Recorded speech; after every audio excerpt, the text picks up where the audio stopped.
ایک ایسی گورنمنٹ دے دی جائے کہ جی یہ ٹیکنوکریٹ بندہ ہے، یہ آپ لیں، اس کے ساتھ 1 سال چلائیں اور پھر آپ ریفارمز کریں اور اس کے بعد الیکشن کریں اور پھر سسٹم کا بھی فیصلہ کریں۔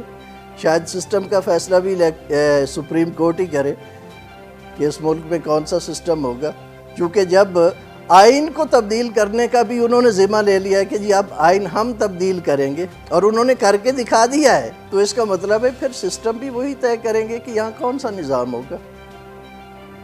اب پہلے ہم بات کرتے تھے کہ جی اسٹیبلشمنٹ، اب اسٹیبلشمنٹ سے جو ہے وہ سپریم کورٹ آ گئی ہے، اور جب سیاست میں آتی ہے، جمہوریت کی بات ہوتی ہے، تو وہاں جمہوریت نہیں ہوتی،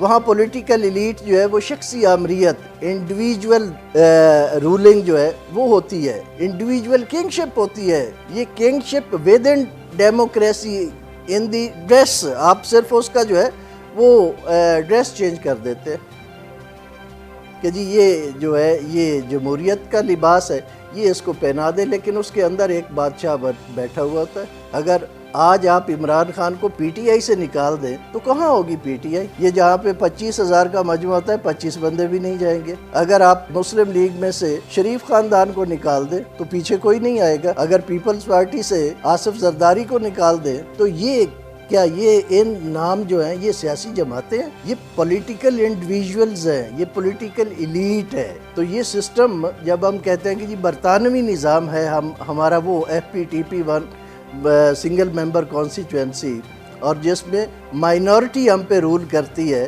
آلریڈی مائنورٹی رول کرتی ہے، لیکن کم از کم اس کو صحیح طرح سے چلا لیں۔ وہاں عدم اعتماد ہوتا ہے، وزیر اعظم آرام سے بریف کیس اٹھاتا ہے، گھر چلا جاتا ہے، وہاں کی سپریم کورٹ یہ نہیں کہتی کہ یہ ووٹ نہیں گنے جائیں گے۔ اب نظام تو آپ نے وہیں سے لیا ہے، آپ کا سارا سسٹم وہی ہے، ابھی تک آپ 1935 کے آل انڈیا ایکٹ کے تحت چل رہے ہیں۔ آپ کے سارے لاز جو ہیں وہ کوئی 1872 کا ہے، کوئی 1890 کا ہے، کوئی 1924 کا ہے، ابھی تک تو آپ وہ نہیں بنا سکے، تو پھر اس کو تو چلا لینا۔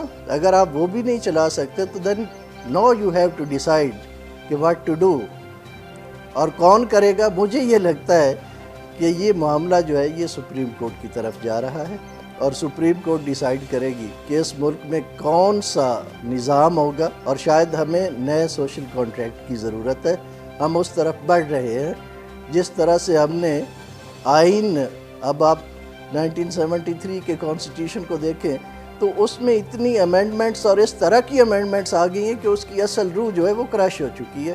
وہ ایک سوشل کانٹریکٹ تھا، اور اس کو اس طرح سے کرش کرنے سے ہی یہ سارا کرائسس جو ہے یہ کریٹ ہوا ہے۔ اب عملی طور پر آپ جب الیکشن کمیشن کی طرف آئیں گے تو الیکشن کمیشن اس وقت ووٹر لسٹیں بنا رہا ہے، اور وہ کہیں جولائی میں جا کے فائنل ہونی ہے، جولائی کے بھی بعد اگست ستمبر میں فائنل ہونی ہے۔ پھر آرٹیکل 51 میں جو آپ نے پرویزو ڈالی تھی کہ جی اس وقت 2018 کی الیکشن جو ہے یہ پروویژنل رپورٹ پر حلقہ بندی کر کے کروا لیے جائے، اور اس سے آگے جو ہے وہ سرکاری رپورٹ پہ ہوں گے۔ اب سرکاری رپورٹ آ چکی ہے تو حلقہ بندی لازم ہو گئی ہے، حلقہ بندی بھی ہونی ہے۔ آپ کس طرح ہر چیز میں آئین جو ہے اس کو جو ہے وہ پچھاڑتے جائیں گے، اس کی نفی کرتے جائیں گے۔ اب ٹھیک ہے الیکشن کروائیں، لیکن اگر الیکشن کروانا ہے تو in accordance with law, and in my opinion, in my personal opinion, I don't think کہ اگر اس طرح سے الیکشن ہوتا ہے تو اس کو کوئی منصفانہ الیکشن کہے گا۔ یہ وہی الیکشن ہوگا جو 2018 میں ہوا یا اس سے پہلے ہوتے رہے۔ یہ دھاندلی زدہ کہلائے گا، یہ ریگڈ کہلائے گا، انجینئرڈ کہلائے گا، یا کوئی اور ٹرم جو ہے اس کے لیے جو ہے وہ انوینٹ ہو جائے گی، آ جائے گی، ڈسکور کر لیں گے وہ کہ جی اس دفعہ کون سی ٹرم جو ہے وہ یوز کرنی ہے۔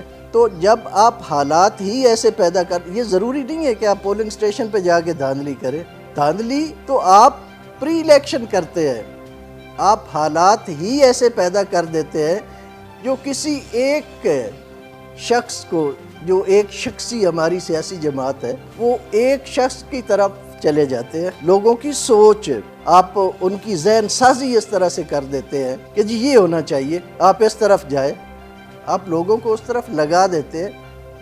تو this is also fifth generation technique using for rigging the election. یہ جس طرح 5th جنریشن وار ہے، اسی طرح آپ دیکھیں یہ سوشل میڈیا پہ آپ ذہن سازی کر رہے ہیں، اور یہ ایک طریقہ کار کے تحت کی جاتی ہے، ایک برانڈنگ کی جاتی ہے، ایک بندے کو دکھایا جاتا ہے کہ جی دیکھیں یہ تو پناہ گاہ میں غریبوں کے ساتھ کھانا کھا رہا ہے، دیکھیں جی یہ تو سوکھی روٹی یہ چارپائی پہ بیٹھا ہوا ہے، اور بار بار اس کو چلایا جاتا ہے اور سوشل میڈیا پہ پھیلایا جاتا ہے۔